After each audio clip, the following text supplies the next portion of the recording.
Selamat pagi Bapak. Perkenalkan saya Gabriela Angelika dari Fakultas Teknologi Informasi dan Sains jurusan Matematika. Matematika nih Pak Ganjar. Namanya tadi siapa tadi, Dek? Gabriela Angelika, dipanggil Gebi.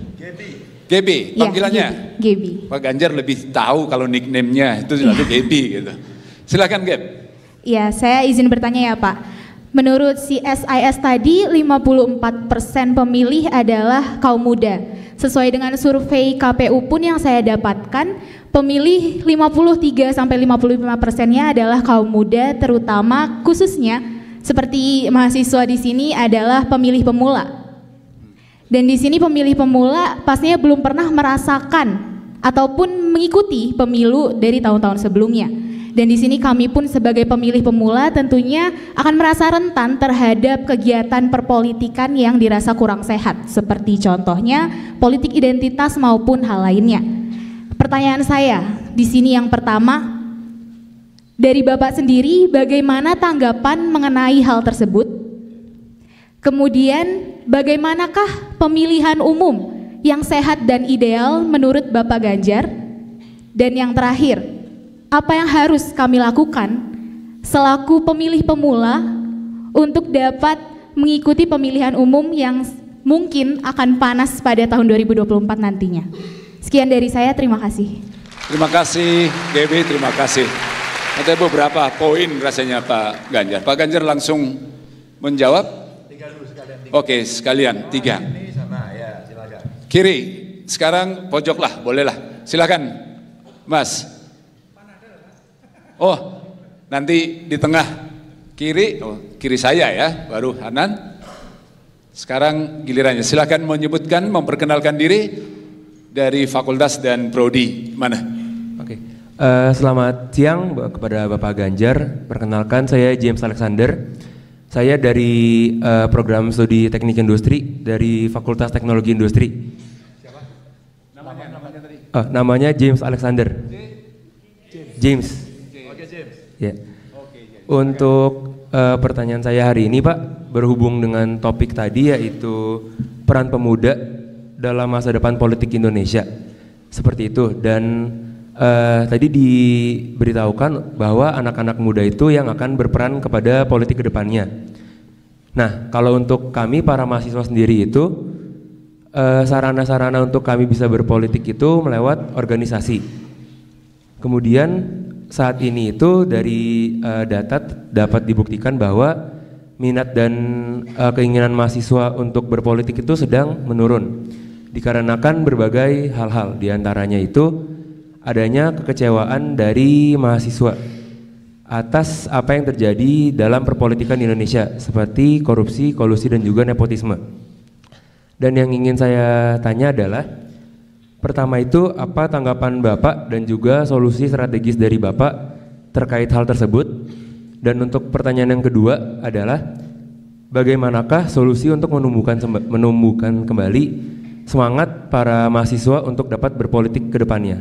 Seperti itu. Sekian, terima kasih Pak. Baik, terima kasih. Ini soal apatisme ataupun juga membangun kembali antusiasme para mahasiswa untuk terlibat dalam politik. Satu lagi mahasiswa di tengah lah, ya tadi kan sudah di sana supaya adil kan, ya sekarang di tengah. Silakan, yang di depan lah dari tadi, ya di depan sini aja ya. Silakan memperkenalkan diri. Ini ini kelihatannya aktivis mahasiswa nih. Selamat siang Pak Ganjar. Perkenalkan saya Daniel Saputra Gustian, Senat Mahasiswa Program Studi Teknik Kimia. Nah Pak Ganjar, mungkin tadi nyambung sedikit dengan pertanyaan sebelumnya bahwa saya merasa tingkat minat mahasiswa atau anak muda masuk ke politik ini turun. Salah satu yang saya rasakan kenapa adalah karena gini Pak, kalau saya sendiri punya minat untuk masuk ke politik gitu Pak, pengen jadi anggota DPR, DPRD, sama seperti yang saya lakukan di Senat lah, membuat peraturan. Tapi Pak, maaf, uangnya nggak ada Pak untuk kita bisa kampanye. Kalau kampanye di kampus mungkin 100-200 ribu kami masih punya lah Pak, tapi kalau untuk kampanye di tingkat nasional ini kan ya kita tahu ongkosnya sangat mahal. Nah mungkin ada pesan gitu Pak dari Pak Ganjar terkait dengan kami ini yang masih muda-muda yang kemungkinan juga ya uangnya belum ada gitu Pak. Apa nih Pak yang bisa kami lakukan atau caranya seperti apa gitu Pak? Terima kasih. Baik, terima kasih. Ini soal biaya politik ini Pak Ganjar. Ya, saya serahkan ke Pak Ganjar, monggo. Ya Prof. Tadi politik identitas dan menghadapi Ya. pemilu, tadi soal antusiasme dan ini soal biaya politik yang mahal. Oke. Nanti kita 2 sesi, habis ini 1 sesi lagi ya. Oke. Setuju Pak. Gaby, ya. Kira-kira dengan politik SARA bagaimana gitu. Maka hari ini kita butuh betul-betul seperti gambar pertama tadi di slide saya sampaikan. Ketika anak muda bertemu, apa yang kalian obrolkan tentang Indonesia? Gaby, terima kasih. Kamu mengingatkan kita semua bahwa kita itu ber-Indonesia. Kita ber-Pancasila. Kamu mengingatkan bersama-sama bahwa republik ini lahir dari jerih payah pahlawan. Sukunya banyak, agamanya juga banyak, rasnya banyak, ya, dari berbagai daerah. Dan itulah kenapa kita ber-Indonesia. Maka kalau kita sudah bersumpah seperti pemuda pada saat itu, kita bertanah air, Indonesia, berbangsa, Indonesia, berbahasa, Indonesia. Dan kemudian tiba-tiba kita ada yang mengatakan, agama saya lebih baik, agamamu tidak. Suku saya lebih baik, sukumu tidak. Inilah yang kemudian hari ini mesti kita lawan. Tidak bisa kita biarkan. Tidak bisa kita biarkan. Maka yang dibutuhkan adalah speak up, bicara. Dan banyak sekali silent majority yang memang betul-betul dia silent. Hari ini ismenya berbeda, Prof. Maka ada cara bergerak sekarang yang sangat luar biasa. Paham baru yang namanya viralisme. Iya enggak sih? Viralisme itu sebenarnya cara silent majority bersuara. Dengan medsosnya, dengan sesuatu yang dia bisa sampaikan dengan caranya. Apakah dia buat konten? Ya enggak? Apakah dia buat tulisan? Atau barangkali dengan still picture pun dia bisa lakukan. Kemudian dia akan masuk jejaring yang mana untuk menyampaikan. Maka saya sepakat tadi sama Gaby.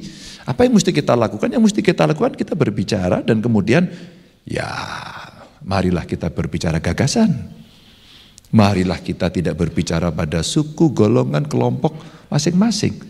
Mari kita biasakan menyepakati Bhinneka Tunggal Ika itu. Maka kita akan bisa masuk ke sana. Dan saya hari ini bicara sama kawan-kawan agar kawan-kawan muda juga bicara itu. Karena pasti kepentingan kita akan terusik ketika kita hanya berbicara satu kelompok kita saja. Oke, Gap? Gap? Oke? Baik Pak, terima kasih. Setuju? Setuju. Kemudian apa yang harus kita lakukan? Saya mau melamar kamu, Gap. Serius. Untuk apa? Yuk kita turun bareng, yuk ke lapangan, yuk. Yuk kita bicara, yuk soal kebangsaan, yuk. Yuk kita bicara, yuk problem-problem bangsa ini mesti kita selesaikan. Yuk kita duduk bersama dalam satu meja untuk mengkonseptualisasikan, untuk membuat bagaimana rencana teknokratisnya sehingga kelak kemudian kita akan bisa melaksanakan itu. Itulah semua ilmu pengetahuan yang kita miliki, kita curahkan. Itulah effort yang kita miliki, kita laksanakan. Itulah komitmen yang kita miliki, kita laksanakan. Gitu, Gap. Tidak mudah. Saya merayu banyak anak-anak muda, tidak mudah. Tapi alhamdulillah hari ini banyak sekali orang, Mas saya ikut. Ada teman dari Amerika datang pulang hanya ingin membantu saya. Terharu saya. Ada kawan-kawan saya tetap stay di luar negeri tapi saya mau bantu. Kenapa? Karena kita punya komitmen yang sama soal kebangsaan. Ini yang mahal, ini yang kita jaga, dan jangan sampai kita dipecah belah pada soal itu. Gaby, oke? Iya Pak. Kamu siap mensingsingkan lengan baju? Siap. Serius? Serius. Habis ini ketemu saya. Waduh. Loh iya dong, iya dong. Maaf kalau istilah saya melamar Gaby itu untuk betul-betul mengajak. Saya tidak akan menjerumuskan. Mungkin Gaby akan berpilih, oh saya harus mendukung Ganjar. Tidak. Silakan cicipi dulu. Kalau saya pintar buat kue, Prof, nggak usah beli dulu deh. Kamu icipi dulu, enak atau enggak. Kalau kamu join, akan saya ajak bagaimana bertemu dengan masyarakat, sekaligus tadi menjawab pertanyaannya James, ya, dan Zainal tadi. Ini agak mirip-mirip gitu ya. Bagaimana kemudian mahasiswa bisa berpolitik gitu. James, kamu yang mana James tadi? Iya. Bagaimana kemudian kamu bisa terlibat pada dua pilihan tadi? Ekstrim, kamu masuk partai politik, kamu terlibat di sana. Tidak, kamu bisa pilih dari jalur luar sebagai civil society dan kamu akan berkembang. Aktivis mahasiswa, student government, atau komunitas, apapun yang kamu sampaikan. Kamu bisa lakukan itu. Anak-anak muda yang gelisah pada sampah kemudian berhimpun diri dengan nama Pandawara. Pernah ada yang dengar? Apa yang dia kerjakan? Bersihin pantai, luar biasa. Dia bergelut dengan sampah, baunya minta ampun. Tapi dia lakukan itu dengan baik. Wow, saya angkat tangan. Hebat sekali anak itu. Idealisme saya pun kemudian terusik, dia lebih hebat. Dia mau melakukan. Dan dia tahu persoalan itu sulit, maka beberapa waktu yang lalu dia ngevlog. Hai, saya mau membersihkan pantai. Di mana ya itu ya? Kamu tahu juga ya, hebat loh. Tapi kamu terlibat enggak? Ya enggak apa-apa, tahu dulu. Tahu itu ada tingkatannya. Tahu, tertarik pada pilihan ikut atau tidak ikut, enggak apa-apa. Saya tidak ikut tapi saya akan berjuang untuk membantu dia. Boleh partisipasi. Saya ikut, akan gerakkan masuk ke dalam. Ini pilihan-pilihan saja. Maka kemudian bagaimana kita ikut terlibat? James, kamu bisa terlibat. Bisa ikut masuk pada pilihan-pilihan itu, mana yang kemudian membuat itu nyaman. Begitu ya James? Kalau kamu lebih nyaman masuk dalam sistem atau di luar James? Masuk ke dalam sistem Pak. Kamu ikut saya lagi. Serius. Tapi sekali lagi, saya tidak akan memaksa kawan-kawan untuk memilih. Tapi saya pengen James, Gaby tadi mencoba merasakan itu, nanti betapa beratnya, betapa tidak ringannya, betapa kemudian meritokrasi dalam sebuah sistem politik itu mesti dilakukan. Dan tidak bisa kemudian instan. Ada proses yang panjang. Saya lupa ya, di YouTube itu saya lihat ada anak Indonesia yang kuliah di Tiongkok. Maka dia sampaikan dengan bagus lagi, tidak akan pernah ada pemimpin di Tiongkok yang kemudian hanya karena popularitasnya kemudian terpilih. Dia memasuki jabatan-jabatan politik dulu. Maka boleh disampaikan yang gambarnya Xi Jinping, Anda boleh Google. Contoh ya. Atau Obama, Anda boleh Google. Dia gabung partai politik, dia kemudian sama. Kita melihat dari tiga, ini sama-sama tiga-tiganya pernah di parlemen. Tiga-tiganya ke eksekutif. Ada jalur aktivisme yang kemudian didorong. Ya. Tentu mereka hebat-hebat semuanya. Saya baca bukunya Obama, saya baca bukunya Xi Jinping, saya baca bukunya tokoh-tokoh dunia begitu. Oh, mereka berproses seperti itu. Makasih yuk. Anak Indonesia saya lupa itu yang dia bilang, gak akan pernah lahir karena popularitas. Dia dikader. Kadri, bahasa Perancis ya itu, kadri, bingkai, dibingkai, maka kokoh. Dan tahapannya harus melalui dengan tahapan-tahapan naik anak tangga, bukan melompat. Dan kemudian dia punya pengalaman yang luar biasa. Diujilah managerial skill, diujilah leadershipnya, Diujilah interpersonal skill, communication skill. Apakah dia juga orang yang decisif? Apakah dia juga seorang yang decision maker yang bagus? Ujian itu hanya bisa dilakukan kalau kita berorganisasi. Percayalah ini. Maka kawan-kawan yang aktivis, ya Pak Rektor, kalau ada mahasiswa demo nggak apa-apa, itu lagi belajar. Lagi belajar, nggak apa-apa. Kadang-kadang kalimatnya keras nggak apa-apa, Pak. Namanya juga belajar.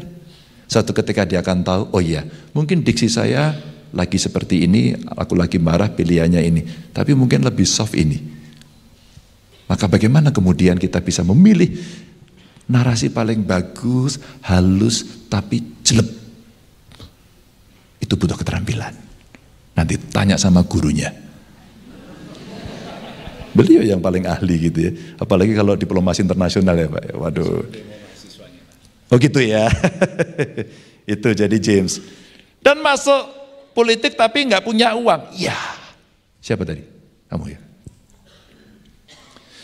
Uang penting. Tapi tidak pokok. Maka kenapa saya tadi melamar anak-anak muda untuk ikut berpartisipasi dalam politik? Tidak harus partai politik. Tapi seandainya partai politik sebagai pilihan, kamu akan menapai jalur-jalur tadi. 2000, ini cerita pengalaman ya. Zainal, 2000, panggilanmu siapa sih? Oh, kirain Zainal tadi, saya dengar Pak saya. Maaf Dan, maaf. Ya, maaf Dan. Panggilannya? Dani. Zainal. Nggak salah dong saya. Daniel, sorry. Dan 2003 ada seorang anak muda, kira-kira usianya ya 30-an. Dia belum mapan sama sekali dari soal uang. Tiba-tiba dia disuruh masuk menjadi masuk caleg. DPR RI lagi. Pakai nomor urut waktu itu, masih ingat ya? Dan anak itu dapat nomor urut 3. Dia nggak punya duit. Bagaimana kemudian cara dia menggerakkan? Ada sebenarnya yang disebut sebagai donasi. Di dalam undang-undang partai politik ada, di dalam undang-undang pemilu ada. Jadi mana yang boleh, legal, dan mana yang tidak. Dengan cara itu, ini sebenarnya sebagai ya amunisi untuk berjalan. Tapi ada substansi yang harus kamu sampaikan kepada masyarakat. Bagaimana kamu bertemu mereka, bagaimana berkomunikasi dengan mereka, kadang-kadang live in dengan mereka, atau menyerap, menghimpun, dan menyalurkan aspirasi. Yang biasanya nanti kalau dikonseptualisasikan akan menjadi bahasa populernya janji politik. Prof, itu ilmunya pasti banyak ya Prof yang mendekati orang ya. Untuk komunikasi politik. Kamu fakultas apa? Oke. Anakku juga teknologi industri, sama ini teknik industri. Tapi boleh kan Prof? Iya, boleh kan Prof sebenarnya dia ya ikut ekstrakurikuler, kemudian yang dosen ilmu politik kasih lah gimmick-gimmick, ilmu-ilmu gitu bisa kan? Kursus lah kursus. Kamu lebih nyaman kira-kira kalau mau kursus politik singkat ke guru besarmu atau ke saya? Ke saya. Maaf. Ke saya. Pilihanmu tepat. Praktisi, kumaya praktisi. Kenapa milih ke saya? Iya ya apa? Kira-kira kenapa praktisi? Oke. Mohon maaf Pak, memang itu mahasiswa Pak. Sabar Pak, Bapak jangan terlalu risau dengan. Dan pertanyaan ini muncul dari banyak anak muda ke saya. Selalu saja, kamu belajar jadi, boleh punya pilihan. Basis pengetahuan, data, amatan, beliaulah juaranya. Tapi praktis mungkin saya. Terbayangkan nggak kalau gurumu 2? Iya nggak? Praktisnya ikut saya, pengetahuannya ikut beliau. Maka kamu akan mendapatkan kira-kira jalan menuju kesempurnaan. Menuju aja nggak sempurna sih. Di 2023 itu si anak muda itu mendapatkan nomor urut 3. Dia sudah berusaha keras tapi tidak terpilih. Karena yang terpilih hanya 2. Lalu yang kedua ini jadi duta besar. Maka anak ini yang dilantik menjadi anggota dewan. Dan dia akhirnya jadi anggota dewan. Dia menyelesaikan beberapa RUU, ikut aktif dan sebagainya. Anak ini mulai terkenal. Terus kemudian ditugaskan mimpin pansus, menjadi pimpinan komisi, banyak sekali penugasan. Sampai akhirnya dia masuk pada pemilihan yang kedua, dia ikut lagi. Dia sudah dapat nomor lebih baik. Nomor 1 dia. Lalu kontestasi lagi, terpilih lagi. Periode pertama dia gak punya uang. Yang ada adalah ketekunan dia ketemu masyarakat. Satu persatu, ketemu kelompok masyarakat. Siap untuk berdiskusi, siap untuk mendengarkan, siap untuk mendapatkan masukan. Dan dia belajar betul. Anak itu namanya Ganjar Pranowo. Ini praktis Pak, ini praktis. Itu praktis. Maka live in kepada masyarakat penting. Dan saya diajari sejak mahasiswa. Senior saya dulu, saya ketua Mapala, apalagi Mapala ya, kemana-mana. Teman-teman senior saya di GMNI ngajarin, ayo ketemu masyarakat, merasakan apa yang ada. Jadi bagaimana kalau nggak punya duit, kamu mulai sekarang. Kamu bertemu dengan masyarakat, membangun ketokohan dan kredibel, berintegritas. Pasti masyarakat, saya percaya. Sesi kedua, silakan. Terima kasih. Sekali lagi tepuk tangan. Ya,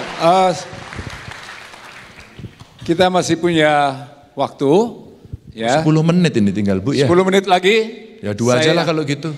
Boleh dosen juga Pak ya? Boleh, kalau ya? nggak boleh gimana? Mungkin juga. Tuh Pak, kasihan Pak, itu Pak, didukung temennya tuh Pak. Di vote lagi. Memang ya udahlah. Ini juga di sana. Udah di sana? tenang, nanti boleh nanya saya setelah ini kok. Atau silakan. Siapa? Pak dosen dulu boleh. Silakan di situ dulu. Ya, 2. Ya yang oke, silakan. Ya, udah semangat banget.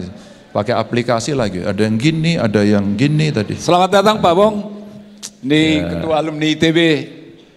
Ya, Pak Gembong selamat. Dia inisialnya GP Pak. GP. Sama berarti. Inisialnya GP Pak beliau. Silakan. Oke, Perkenalkan nanti nama. salah satu Pak dosen ya atau Bu dosen? Ya, nanti Mas Pius. Oke, Bro. Oke, terima kasih Pak Mangadar untuk waktunya. Selamat pagi, siang Pak siang. Ganjar. Nama saya Deran Christopher, biasa dipanggil Deren dari Fakultas Ilmu Sosial dan Ilmu Politik Unpar. Deren. Betul. Deren. Dari jurusan Hubungan Internasional. Dan pertanyaan saya sebetulnya berdasar ketika saya membaca buku yang bilang bahwa demokrasi itu belum tentu sistem yang terbaik. Karena demokrasi merupakan iman negara kepada bangsanya bahwa bangsanya itu bisa membawa negara kepada titik yang lebih baik. Sehingga kalau misalnya negaranya tidak memiliki bangsa yang pintar, demokrasi yang ada pun tidak pintar juga gitu.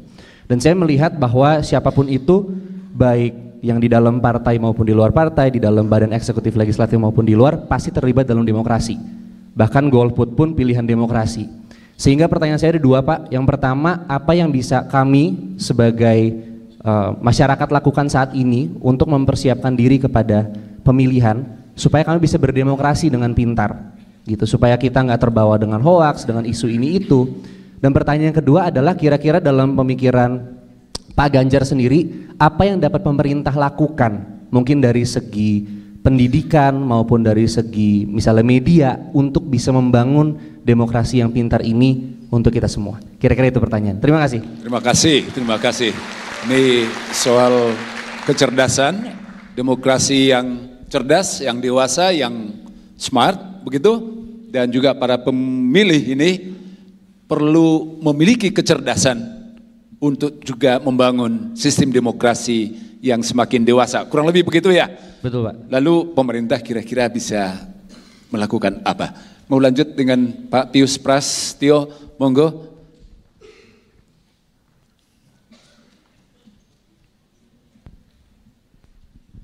Terima kasih Pak Ganjar. Saya juga mahasiswa Pak, tahun 84. Bukan satu hal yang kebetulan ketika Unpar Pak, itu punya concern pada isu kemiskinan. Sehingga kita punya preferential option for the poor. Saya pikir ini juga ingin kita salurkan ya ke Mas Ganjar. Mas ya, biar kita egaliter Mas ya.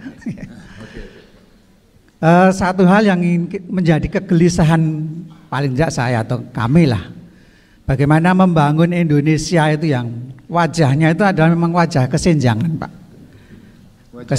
kesenjangan, wajah real. Ketika kita juga bicara tentang keindonesiaan, Indonesia tidak hanya Bandung, Jakarta, Surabaya, Semarang dan lain sebagainya, tapi Indonesia yang ada di pinggir-pinggir pun itu juga menjadi rakyat dan juga bangsa yang tidak bisa dipisahkan. Oleh karena itu pertanyaan kami Pak Ganjar, kira-kira bagaimana nanti kalau Bapak ya nanti menjadi presiden ya, kebijakan apa yang bisa ya, kalau mempercepat agak susah tapi paling enggak langkah yang real berkelanjutan untuk mengurangi gap ini Pak, kesenjangan yang pertama. Yang kedua saya kira concern Pak Ganjar juga soal korupsi ya. Itu kan menjadi semangatnya dan kita pun juga semangat soal itu ya, dan semangat dan juga geram tentu saja ya ketika ya korupsi itu menjadi wajah real juga kita ya, itu kegelisahan kita juga. Apa Pak nanti kira-kira ya yang kira-kira nembus untuk bisa ya kalaupun berantas ya mengurangi yang lebih signifikan lagi ya. Yang ketiga yang terakhir ini agak praktis Pak, Bapak nanti pengennya wakil presiden seperti apa Pak?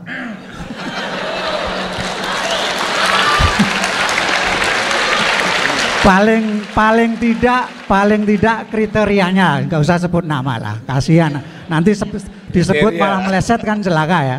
Tapi juga ini ya, senengnya laki-laki atau perempuan Pak? Terima kasih. Terima kasih Pak Pius. Oke.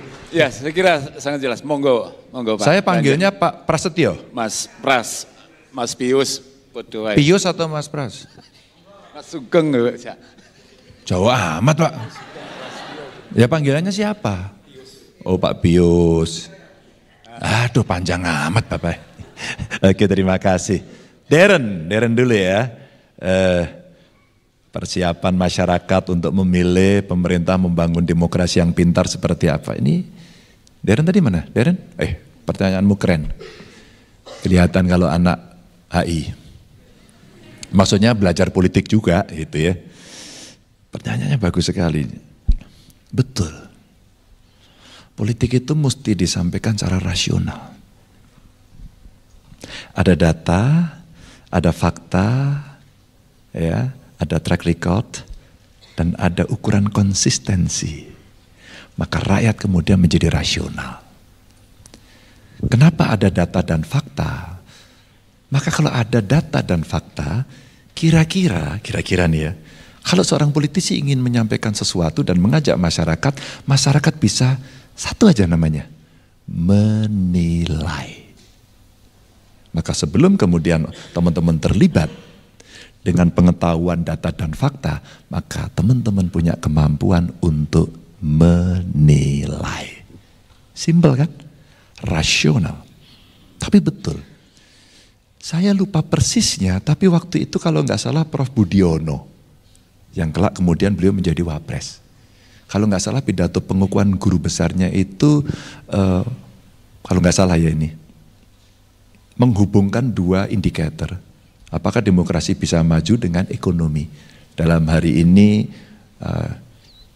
pendapatan masyarakat, kalau nggak salah itu. Nanti tolong kalau salah saya diluruskan. Sehingga kalau pendapatannya rendah, kemudian masuk dalam demokrasi, potensinya apa? Money politik kan? Benar gak? Money politik. Kalau tidak rasional, maka ada cerita fitnahnya. Saya mencoba membedah. Apa-apa yang terjadi umpama in case Pak Jokowi itu. Ini Pak Jokowi menarik kenapa selalu kalah di Jawa Barat ya. Saya bedah. Ternyata hampir semua yang saya katakan di masyarakat, bukan saya katakan di masyarakat, yang saya lihat di masyarakat, mereka mengatakan, saya mendapatkan feedback bagus banget. Dulu Pak, itu ada namanya tabloid Obor Rakyat kalau masih ingat. Ya, yang ingat berarti sudah agak senior. Yang anak muda pasti nggak tahu, tapi kalau googling tahu. Di Obor Rakyat itu fitnahnya Jokowi PKI gitu. Jokowi non muslim dan sebagainya lah ceritanya gitu. Dan itu orang tahu sebenarnya secara rasional kalau Jokowi PKI berarti dia kan PKI balita. Masih 4 tahun saat itu. Jelas itu hoax, tapi dipercaya karena tidak rasional. Dan orang yang mengerti tidak membantu menjelaskan, maka tidak ada pendidikan politik. Ini urut-urutannya. Bro, saya begitu dulu masuk Partai Sejak Mahasiswa, lulus, terus kemudian saya merantau ke Jakarta, terus kemudian bertemu dengan para pengurus partai. Saya direkrut untuk masuk badan diklat partai di PDI Perjuangan. Terus kemudian ngajar ke seluruh Indonesia. Disuruh ngajar, advokasi kelembagaannya, materinya, dan seterusnya.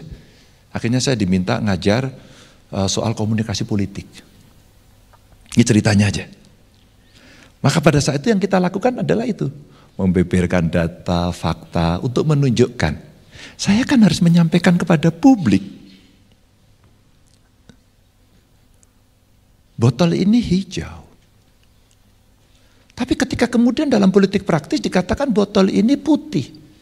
Dan semua mengamini itu putih. Akhirnya yang terjadi apa? Hoax. Dan hoaxnya dipercaya tanpa ada kelompok dari masyarakat yang punya kemampuan untuk menjelaskan dan melakukan koreksi. Maka akhirnya ke sana terus. Maka saya katakan data dan fakta untuk menilai. Gampang? Oh tidak. Kalau sudah senang dalam politik pilihannya, tahu nggak, Bu? Seperti orang jatuh cinta, susah dinasihati. Bener nggak? Ini yang terjadi. Maka kalau kemudian bagaimana? Apakah pemerintah punya program? Bukan pekerjaan pemerintah saja, tapi pekerjaan partai politik. Alkisah dalam undang-undang partai politik itu ada fungsi pendidikan politik. Di samping agregasi, di samping sumber rekrutmen kader. Sumber rekrutmen kader politik disiapkan. Maka seorang mahasiswa yang belajar di Tiongkok itu menyampaikan, dia mendapatkan penugasan dari bawah ke atas sampai puncaknya, sehingga dia punya experiences yang bagus sekali. Oh, ini cara memecahkan gini. Maka Pak Pius, bagaimana soal kemiskinan? Sama, ketika kita punya data, punya fakta, mengerti, punya pengalaman, oh iya, prioritas. Affirmative action, prioritas. Bagaimana mengedukasi? Jadi Darren, pengalaman eksekutif, legislatif begitu. Kalau kita musrenbang, saya sering ngajak 3 kelompok. 1 kelompok perempuan, karena butuh afirmasi. Kalau nggak ada afirmasi, ketinggal terus. 2 penyandang disabilitas agar semua mengerti ketika mengambil keputusan harus setara. 3 kelompok anak-anak. Nah, inilah di antara ketiga ini mahasiswa kita libatkan. Agar mereka nanti bisa mengerti. Untuk mau terlibat. Buat saya, itu pendidikan politik. Sayang tidak terlalu banyak yang tertarik. Yang tertarik nanti protes di belakang. Tapi saya harus menjelaskan. Oke, nggak apa-apa, harus sabar karena kita punya kewajiban untuk melakukan pendidikan politik. Maka sabar. Maka istilah saya tadi, Anda tertarik, Anda butuh mentor, gabung yuk. Anda belajar di situ yuk. Anda rasakan dulu yuk. Apakah kemudian ini akan bisa mendapatkan insight yang lebih banyak ketika kemudian kita harus belajar politik dengan praktis? Kalau ujian mah tergantung beliau ya Pak ya. Teorinya seperti apa. Boleh juga loh Prof, umpama teman-teman yang jurusan politik ini disuruh magang ke partai politik, ke pemerintah, sehingga satu mata kuliah digantikan dengan magang. Merdeka belajar. Saya waktu itu melakukan dan banyak mahasiswa FISIP, satu semester digantikan 2 minggu. Sayangnya satu aja, pada saat dia selesai, dia masuk ke fakultasnya, diuji oleh dosennya. Saya sampaikan sama dosennya, izin Prof, seharusnya ngujinya bareng sama saya. Sehingga kawan-kawan ini akan mendapatkan insight yang lebih banyak. Percayalah itu. Silakan kalau magang sama saya, terbuka mulai detik ini. Ya. Sehingga kalau ada data, ada fakta, bagaimana mereka menilai, nanti akan ada kepintaran politik dan independensi. Mau disogok enggak, saya enggak bisa disogok sama dia kok. Karena dia selama berpolitik itu isunya begini. Dia tidak membawa agenda anti korupsi. Dia kemudian membawa politik yang lain, model-model yang tidak mengenakkan kita. Anda punya sikap, dan itu ideologis, dan itu idealisme. Dan biasanya kalau lebih mapan dari ilmu pengetahuan, pendidikan, termasuk ekonominya, agak sulit diganggu gitu ya. Tapi ketika enggak, ya udah deh, ntar juga enggak jelas kok, terima aja uangnya. Ya ini proses yang sekarang menjadi tantangan. Pak Pius, kemiskinan dan kesenjangan soal prioritas menurut saya. Tapi di sisi yang lain saya juga mengajak ilmuwan semuanya. Ya sudah kita gedein anggarannya. Ya sudah kita prioritaskan pada pendidikan. Ternyata dari keluarga yang tidak mampu rata-rata, Bapak Ibu teman-teman, kalau dia pendidikannya bagus, relatif ekonominya bagus loh. Pak Ganjar punya pengalaman, ya saya sendiri. Ketika saya tidak bisa sekolah tinggi, saya hakul yakin kok tidak akan bisa mendapatkan sesuatu yang sekarang kita harapkan. Maka pendidikan menjadi sesuatu yang penting untuk melakukan perubahan besar. Itu kemiskinan. Kalau satu keluarga miskin, kita afirmasi harus ada 1 sarjana. Setuju enggak? Ya, Anda kayaknya ngantuk ini. Afirmasi untuk keluarga miskin. Maka kalau merefer pada tadi, Pak Pius, ada pendidikan, kalau kita mau bicara nih ya, orang ini tuh negara itu mesti hadir pada apa? Nah itu, sekolahnya mesti gratis. Ya enggak? Terus kemudian soal problem kesehatannya mesti dibereskan. Angka kelahiran, angka kematian ibu melahirkan, angka kematian balita sehat dulu. Maka begitu dia sekolah, nggak ada stunting semuanya, pendidikannya bagus. Ya. Terus kemudian yang kedua ada internasionalisasi event, ini biasanya anak muda seneng, maka dia mulai bergerak, itu satu keluarga miskin, 1 sarjana, coba kita cek.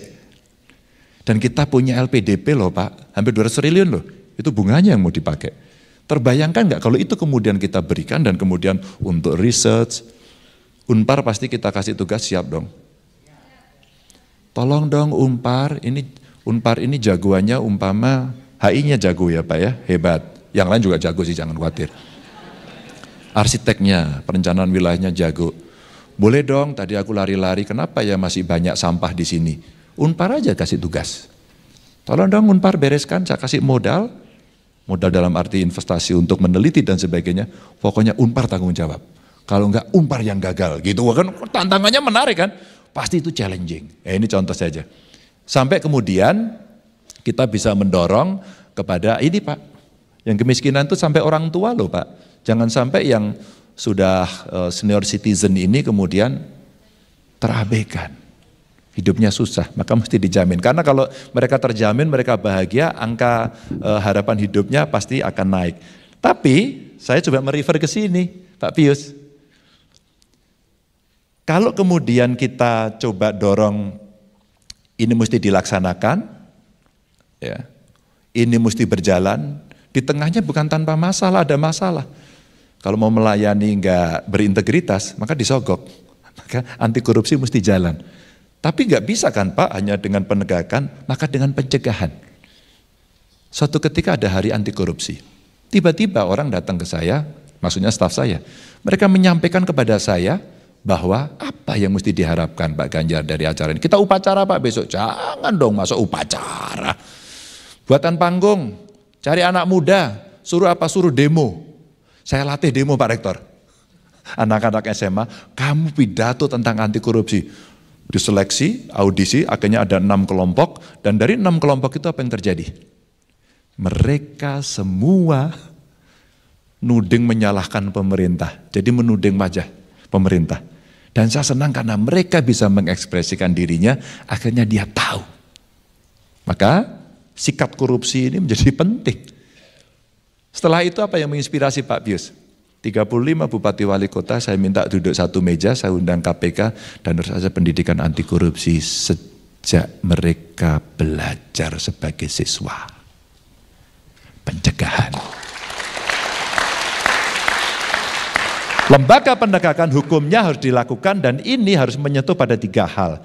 1, regulasi, mesti kita atur sudah ada. Kelembagaan sudah ada. Terakhir aktornya yang sulit. Aktornya yang sulit. Karena kadang sistemnya bagus, lembaganya bagus, aktornya kiri kanan. Akhirnya masyarakat tidak percaya. Terima kasih Pak Pius. Mengingatkan penyakit berat kita, korupsi. Korupsi. Sehingga ketika saya ditanya pada orang, Pak Ganjar 10 tahun jadi gubernur, apa kebanggaannya? Kebanggaan saya satu, ketika kemudian saya melihat ada ASN saya dikasih gratifikasi ditolak. Dan dia mengatakan, kami tidak mau menerima itu Pak. Wow. Gitu. Nah tinggal kemudian ini bisa coba dilaksanakan. Terakhir Pak Pius, itu semua nggak bisa dilaksanakan kalau tidak ada contoh dari pemimpin tertinggi kita. Tidak akan pernah bisa. Mudah-mudahan menjelaskan. Mohon maaf kalau ada kekurangan. Salam untuk keluarga dan teman-teman pasti akan merasakan ini. Saya menunggu di pintu luar siapa yang akan bergabung. Assalamualaikum warahmatullahi wabarakatuh. Terakhir mau Cawapres.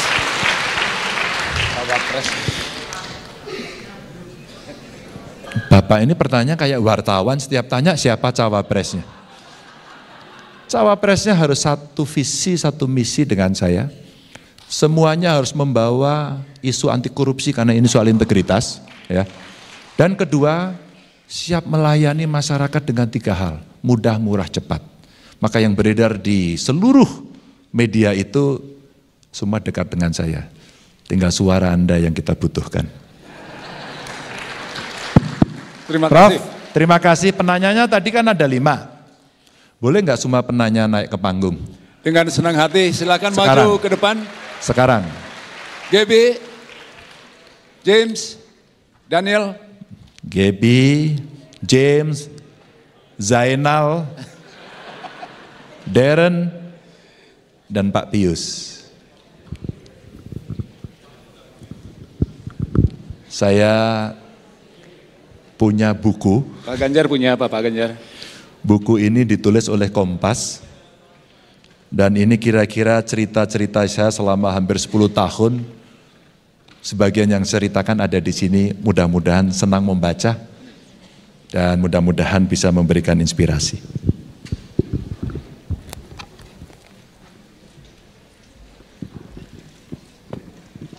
Tepuk tangan untuk GB, apa judulnya GB? Hitam Putih Ganjar, Jejak Kepemimpinan Ganjar Pranowo di Jawa Tengah.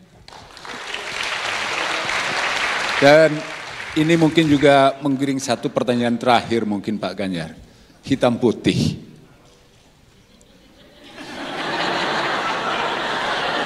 Dan itu menjadi... Kenapa itu? Menjadi sesuatu yang sangat bermakna. Kenapa hitam putih? Karena saya tidak pernah abu-abu. Terima kasih. Terima kasih Pak Ganjar. Ya. Dan juga saya kira kalau yang merah itu jelas Pancasila, Indonesia, putih hitam Pak Ganjar orangnya. Ya.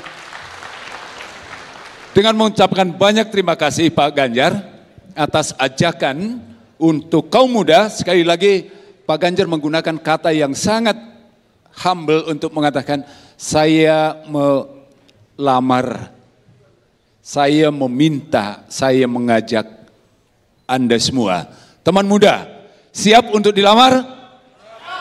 Siap untuk membangun bangsa? Siap? Jangan lupa, kita cinta bangsa ini, kita cinta negara ini, dan kita dukung pemimpin yang akan membawa bangsa ini maju, mandiri, dan semakin jaya. Pak Ganjar, dengan segala kerendahan hati, saya mohon maaf atas kekurangan, dan matur nuwun sangat. Makasih Pak Ganjar.